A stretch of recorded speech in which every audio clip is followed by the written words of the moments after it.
从现在开始，世界正式进入超级内卷时代。你是否感受到生意越来越难做了？别再抱怨，因为这仅仅是一个开始。在这个信息爆炸、技术飞速发展的时代，竞争变得前所未有的激烈。无论你身处哪个行业，无论你多么努力，99%的人只能赚到辛苦钱。这不仅是科技发展的必然结果，也是人类社会进步的一个不可避免的趋势。曾几何时，我们怀揣着让天下没有难做的生意的梦想，满怀希望地投入到创业的浪潮中。然而，现实却给了我们沉重的一击，天下似乎没有好做的生意了。为什么会出现这样的现象？随着社会的开放和全球化的发展，竞争变得愈加激烈。当竞争达到极致时，结果便是两极分化。首先，所有产品的利润率会无限接近于零。互联网的普及和信息的透明化，使得任何有利润的地方都能迅速涌现出更便宜的竞争者。想象一下，你在某个电商平台上出售一款产品，价格定在$9.99，没过多久，另一个卖家便以$8.99的价格推出同样的产品。消费者在比较价格时，往往会选择价格更低的选项，迫使你不得不进一步降价以保持竞争力。这样的恶性循环一旦形成，利润空间便被不断压缩，最终趋近于零。在全球范围内，这种现象并不罕见。例如，在美国，亚马逊上的价格战就异常激烈。许多小型卖家发现，自己无法与亚马逊的规模和资源相抗衡，只能选择降低价格以求生存。而在欧洲，类似的情况也在不断上演。传统零售商面临着来自在线零售巨头的巨大压力，利润率不断下滑。不仅如此，消费者的比价变得前所未有的便捷。各类价格比较网站和应用程序层出不穷，消费者只需轻点几下鼠标或滑动几下屏幕，便能轻松找到同一商品在不同平台上的最低价。这种便利性不仅增加了消费者的选择性，也进一步压缩了商家的利润空间。在这种竞争环境下，价格战成为常态。为了抢占市场份额，许多商家选择以极低的价格出售商品，甚至不惜以亏本的方式吸引顾客。这种做法短期内可能带来销量的提升，但长期来看，利润的持续压缩必然导致商家陷入困境。例如，某些快消品的价格已经被拉低到了几乎无法盈利的地步。某些平台甚至推出了零元购活动，通过低价甚至免费的商品吸引大量消费者。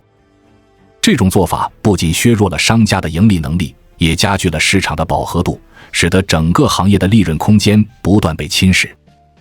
更有甚者，一些平台为了吸引更多的用户，推出了各种补贴和促销活动。这些活动虽然能够在短时间内提升销量，但从长远来看，却导致了整个行业利润的下降。商家们不得不在激烈的竞争中寻找新的盈利模式，以应对不断压缩的利润空间。所有人都在为了那一丁点利润而拼尽全力，却发现自己陷入了一个无休止的恶性循环，无法自拔。第二个结果是，所有人的收入将无限接近社会的平均水平。每个行业都有一个利润的红利期，通常发生在行业的初期，处于爆发阶段。此时，从业人员较少，社会需求较大，利润率相对较高。然而，随着从业者的不断增加，市场逐渐趋向饱和，竞争加剧，利润率开始大幅下降，直到接近整个社会的平均水平。所谓社会的平均利润率，就是这个社会上一个人能够维持基本生活所需的收入。例如，在发达国家，这个收入水平可能在每月3000至5000美元之间。无论你之前是从事什么高利润行业，最终都会被拉到这个水平。曾经高收入的行业，如科技、金融等，随着越来越多的企业进入市场，利润率也在逐步下降。初创企业在早期可能够获得丰厚的回报，但随着市场的成熟和竞争的加剧，利润率逐渐被压缩，最终趋于稳定。类似的情况也出现在其他行业，如餐饮、零售等，随着市场的饱和，利润率不断下降，最终回归到一个相对平稳的水平。每个行业都有一种自动调节机制，使得该行业的利润水平回归到社会的平均利润率。例如，曾经非常赚钱的培训行业，通过各地的招商、电话销售、搜索引擎等形式获取大量客户。然而，随着市场的饱和和竞争的加剧，获取客户的成本大幅提高，利润率也随之下降，直到回归到社会的平均水平。这种自动调节机制确保了行业的稳定性，使得利润不会无限制的增长或下降。当一个行业的利润率回归到社会的平均水平时，就不会再继续下降，因为从业者的生存空间被平台牢牢控制，商家们只能维持在一个微薄的利润率上维持生存。在现代经济中，平台与商家的关系变得异常紧密且复杂。平台通过各种算法和规则，牢牢地控制着商家的生存空间。例如，电商平台会通过价格战、补贴政策等手段，控制商家的利润空间，使得商家们只能维持在一个微薄的利润率上。这种关系导致商家们陷入了一个求生不得、求死不能的困境。当商家们的生存空间受到限制时，平台会在关键时刻稍微放松控制，让商家们喘口气，而一旦商家们恢复元气，平台又会立即收紧控制，压缩商家的利润空间。这种不稳定的关系使得商家们始终处于一种疲于奔命的状态，无法真正实现长期的稳定发展。在这种竞争环境下，单纯依靠产品利润已经难以维持生存，消费数据成为了新的盈利模式。消费数据包括用户信息、会员数量、粉丝等，谁掌握了大量的消费数据，谁就掌握了主动权。以全球知名的科技公司为例，像苹果、亚马逊等公司，虽然在产品上并不一定占据最大的利润空间，但通过积累大量的消费数据，构建了庞大的用户生态系统，从而实现了多元化的盈利模式。这些公司通过数据分析，精准洞察用户需求，提供个性化的服务和产品，进一步巩固了市场地位。现代企业通过各种渠道获取消费数据，例如社交媒体平台通过用户的点赞、评论、分享等行为，积累了大量的用户偏好数据；电商平台通过用户的购买记录、浏览历史等数据，深入了解用户的消费习惯。通过对这些数据的分析，企业能够精准定位用户需求，优化产品和服务，提升用户体验，从而实现更高的转化率和忠诚度。例如，亚马逊通过推荐算法，根据用户的浏览和购买历史，向用户推荐可能感兴趣的商品，从而提高销售额。在我们进一步探索之前，我们有一个激动人心的消息要告诉大家，我们已经开通会员功能了。现在您可以加入我们的会员大家庭，享受会员专属影片和更多独家内容。别忘了关注才知道，并点击小铃铛，我们将继续揭示更多关于金钱的真相，助你迅速实现财务自由。而 Netflix 通过分析用户的观看历史，推荐符合用户口味的影视作品，提升用户粘性。这些公司通过对消费数据的深入挖掘和利用，构建了强大的用户生态系统，形成了难以撼动的市场地位。除了消费数据，供应链金融也是未来企业的重要盈利模式。供应链金融通过充分利用核心资源优势，让上下游供应商依赖自己，不断压缩他们的生存空间，从而实现利润的最大化。全球知名的电商巨头亚马逊，通过构建完善的供应链金融体系，为其供应商提供资金支持，同时通过严格的信用管理和支付体系，控制供应商的资金流动，进一步巩固自身的市场地位。供应链金融的运作模式主要包括为上下游供应商提供贷款、信用保证、库存管理等服务。通过这些服务，企业能够有效控制供应链中的资金流动，降低供应链成本，提高整体效率。同时，供应链金融也为企业带来了额外的利润来源，通过利息、手续费等方式实现盈利。例如，阿里巴巴通过其蚂蚁金服平台为中小企业提供贷款服务，帮助他们解决资金短缺的问题。同时，阿里巴巴通过大数据分析，评估供应商的信用风险，从而降低贷款的违约率，确保资金的安全性。这种供应链金融模式不仅提升了供应链的效率，也为企业带来了稳定的收益。滴滴、美团等互联网巨头也纷纷布局供应链金融，通过为司机、商家提供金融服务，进一步锁定了他们的生态系统，增强了平台的粘性和控制力。随着科技的不断进步和全球化的深入发展，未来的商业环境将更加复杂和充满挑战。企业不仅需要在产品和服务上不断创新，还需要在数据和金融领域找到新的盈利模式，才能在激烈的竞争中立于不败之地。然而，这一切并非没有挑战。随着市场的饱和和竞争的加剧，企业需要面对更加复杂的市场环境和不断变化的消费者需求。如何在保持竞争力的同时，控制成本、优化供应链、提升用户体验，将成为企业未来发展的关键。在这种大环境下，个体的崛起和价值创造显得尤为重要。未来，社会将更加注重个体的价值和贡献，个人的能力和创造力将成为决定其在社会中地位和收入的重要因素。每个人都需要不断提升自己的能力，挖掘自身的潜力，才能在激烈的竞争中找到自己的位置。无论是在技术、创意、管理还是其他领域，个体的价值创造将成为推动社会进步和经济发展的重要力量。随着竞争的加剧，社会将呈现出更加明显的分化趋势。只有那些具备核心竞争力和创新能力的人，才能在未来的市场中脱颖而出，获得更多的机会和资源。而大多数人只能在这样的环境中挣扎，赚取辛苦钱，维持基本的生活。然而，这并不意味着未来没有机会。相反，未来的社会将更加注重个体的能力和价值，机会也将更加多样化和个性化。每个人都可以通过不断学习和提升，找到适合自己的发展路径，实现自身的价值。进入超级内卷时代，意味着竞争的激烈程度将达到前所未有的高度。面对这样的挑战，我们需要调整心态，提升自我，寻找新的机会和发展方向。只有不断创新和适应变化，才能在未来的社会中立于不败之地。未来是一个充满挑战和机遇的时代，奋斗和努力将成为我们实现梦想和价值的关键。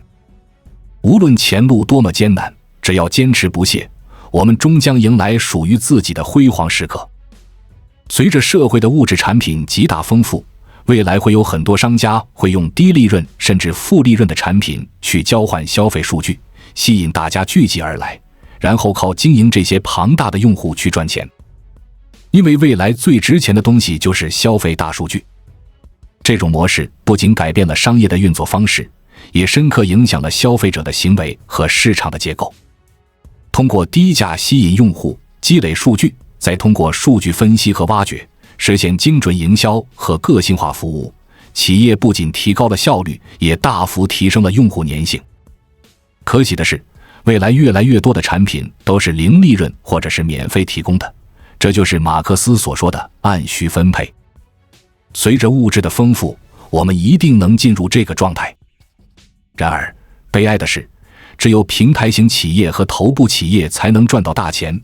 因为他们掌握了社会的消费大数据，依靠着消费大数据可以精准地洞察每个人的消费倾向、特征、需求等等，牢牢占据商业和财富的制高点。而普通的商家赚钱将越来越难，因为消费数据都集中到了平台或头部企业手里，商家自己掌握的消费数据、自己的消费者、会员等等，在平台面前是不值一提的。未来只有在某个领域遥遥领先，才能赚到钱。他们将赚走整个行业 99% 的钱，而剩下的广大普通人加起来只能赚那1%的钱。人类将分裂成2个阶层，1%的人掌握了大数据，是有产者，剩余的99%的人都将成为被数据掌控的无产阶层。除了解锁消费大数据，还有一种东西能赚到大钱，那就是供应链金融。所谓供应链金融，就是充分利用核心资源优势，让上下游供应商都离不开自己，然后不断压缩他们的生存空间，让他们都来这里借钱谋发展，一边剥削他们的利润，一边赚取他们的利息。对于互联网企业来说，就是面向大众提供金融产品，让大家一边在平台上借贷，一边在平台上消费。例如阿里巴巴、美团这些互联网巨头早就在布局供应链金融了。他们既有面对大众消费者 C 端的金融产品，如支付宝的花呗、借呗，美团的新功能月付，也有面对商家 B 端的金融产品等等。滴滴、美团等平台也有自己的金融产品，比如先充值再打车，给予一定优惠，这使得大家的现金流被他们控制。对于传统企业来说，就是把下游经销商的现金流把控住，实行押金和预缴。你如果周转不开，我来帮你，但是你要付利息给我。中国很多家电巨头都在做供应链金融，这就导致本来就利润微薄的下游商家们纯利润更低了。我们必须看到一个趋势，未来只有金融，甚至是供应链金融才能挣到钱。任何企业和人都很难再靠某种产品本身赚钱，因为未来的生产也是全开放式的，你能生产出某种产品，就有人会以更低的价格生产出来，然后卖得更便宜。必须纵向布局供应链，锁住你的群体，才能建立壁垒。可叹的是，未来也只有平台企业和头部企业能组建供应链金融，普通商家只能占有其中1-2个环节，根本无法构建自己的供应链金融。科技越发达，流通性就越好，于是所有资源就会加剧流向更有资源的人手里。举几个例子，之前很多县城一直盼望能通高铁，这样方便本地人才回流，结果高铁开通之后发现，本地的人才不仅没能留住，反而加速流向大城市，就是这个道理。互联网平台为了制造标杆效应，他们把99%的资源和流量都给了排名最靠前的1%的头部商家、网红、主播等，导致剩下的99%的商家、网红、主播等只能去争抢那1%的流量。这已经不再是28定律，而是1比99定律。社会的财富会流向更有钱的人，因为他们更容易实现金钱的增值。人赚钱越来越难，钱赚钱越来越容易，人口纷纷流向1线城市，因为交通越来越发达，水往低处流，人往高处走。3、4线城市将走向枯萎，之前是城市虹吸农村，接下来就是大城市虹吸小城市。票房最高的电影，收视率最高的节目，都将远远胜于第2名，因为大家都只会选择第1名的内容去欣赏。大家记住一个逻辑，在信息高度透明的时代，在流通性极强的时代，大家永远只能看到行业的第1名，就连第2名、第3名都很难挣到钱，都会被拖入内卷的浪潮。我经常提醒大家，未来我们要么做第1，要么做唯一，因为只有在某个领域遥遥领先，成为第1名，才能赚到钱，而且将赚进整个行业的钱。未来我们该如何选择一个行业？请记住，除非你有决心超过这个行业99%的人，否则你就不要去干，直到你找到这个行业为止。这真的是一个残酷的趋势，未来99%的人无论怎么努力，只能赚到辛苦钱，这是互联网发展的必然，也是人类发展的必然。如果我们还是以赚钱多少定义成功，那么99%以上的人都将找不到人生的意义，从而引发人类的集体忧郁和焦虑。这就是德鲁克的那句话，人类要想继续生存，成功的定义必须得修改。未来我们该怎么办呢？首先，我们要看到社会更加美好的一面。随着平台企业的不断崛起，他们未来必将被国家管控，成为维护社会秩序的一种工具。怎么维护社会秩序呢？因为平台实行的是算法推荐的机制，算法的本质就是让每个人都有机会展示自己才华，是各尽其才，各归其位。算法会在无形中平衡每个人的收入，不会把资源都集中到某几个人身上。虽然今后绝大部分人只能赚到辛苦钱，但是人与人之间的财富差距将越来越小，而且机会依然存在，并且是均等的，社会将越来越公平。而且人与人之间的特征差异会越来越大，因为未来每个人身上的标签将更加清晰。未来人与人最大的区别不再是财富的区别，而是价值标签的区别。比如唱歌、跳舞、写作、表演、科研、律师、医生等等。这就是个体崛起，这是下一轮经济大繁荣的根本驱动力。按照这个趋势发展下去，未来的社会一定会越来越细分，每个人都沉醉在自己的世界里，不断挖掘自己的价值，不用再互相干涉和强加。所有的生意终将死亡，唯有文化生生不息。不是商业越来越难了，而是商业的业态在升级。在之前，商业主要靠各种生意人去完成，商业关系主要是人和人的关系。而在未来，人都是依附各种平台而生存，商业关系不再是人和人之间的关系，而是人和平台之间的关系。未来每个人都是一个生产者，也是一个需求者，可以在平台上自由对接，每个人最后都是跟平台进行结算。因此，未来社会上大量游离的不再是生意人，不再是商人，而是各种价值创造者，也是一个个独立的经济主体。中国自古以来从来没有像今天这样有那么多商人，几乎全民皆商，当然这是特定阶段的产物。这个阶段很快就会过去，未来是个体崛起的时代，个体模式将取代传统的公司化模式。当生意人大量消失的时候，各种新个体将纷纷崛起，这些个体包括有文化的农民，有匠心的工人，知识分子、设计师、医生、律师、作家等等。因此，未来只有两个产业能挣钱，一个是服务行业，一个是教育行业。当你不够强大的时候，你要服务别人，这就是服务业；当你足够强大的时候，你要教育别人，这就是教育业。其中的产品只是一个工具，而不是价值本身。通过文化提升自己的认知，再进一步提升自己的价值，才是未来一个人的立足之本。以奋斗者为本，以价值创造者为本。未来是价值决定一切的时代，这个时代很美也很残酷，你若不能创造价值，就没有存在价值。决定一个人最终高度的，往往并非起点，而是拐点，机遇都在拐点。奋斗改变命运，祝福每一个奋斗的人。